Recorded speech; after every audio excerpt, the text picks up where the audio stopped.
Pair formats factorization method begins with the difference of two squares as shown here, and I'm going to use an online Java applet called calcplot 3D to verify these. Now the difference between my method and his method is that his method deals with a series of integers including primes, whereas I use a continuous plot including that uses variables. The reason I use variables is not to secure a function as a function of primes, but to see where the function is congruent on a curve. Like for instance, including all numbers, including primes, I'm able to parameterize the shape of the graph and why these primes occur and why certain integers are relatively prime to each other. So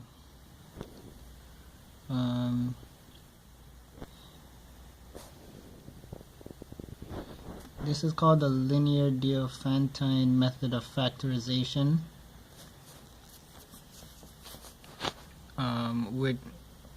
which includes taking multiples of numbers in order to get a noticeable difference from them, which is implied by x squared minus y squared, to get that they're relatively prime. When you have this function x squared equals y squared mod n, it's important to include the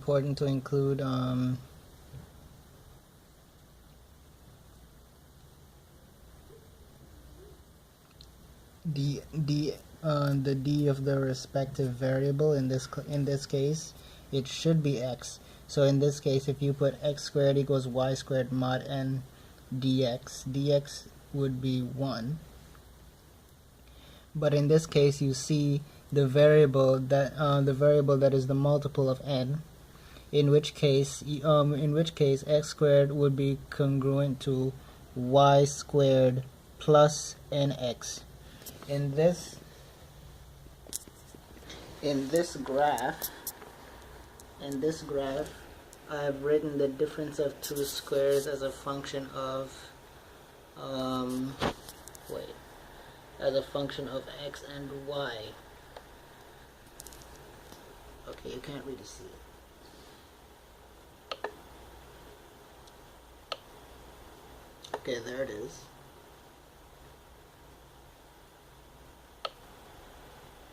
And this is the actual 3D curve of the difference between squares in equation number 2. This is the approximate curve. So instead of using single integers, I use them as variables. The letters as variables, so that I get a continuous graph to the range of axes here of how long the equations are, and this usually goes on to infinity.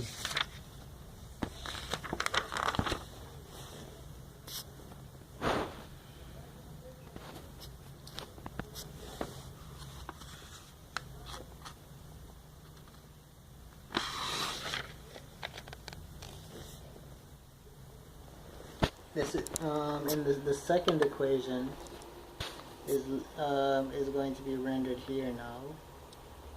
Here is the first equation, and this is the equation of the differences between A and D, as depicted by V and x and y. And the reason the problem with this graph is that v is a function of y. V is a function of y. So therefore they're not independent variables, but they are but y is dependent on v.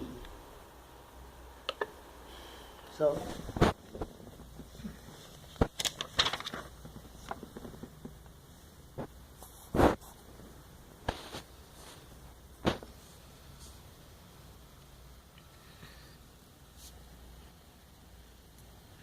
what makes a prime function if the variables are if the letters are variables and not distinct integers including primes?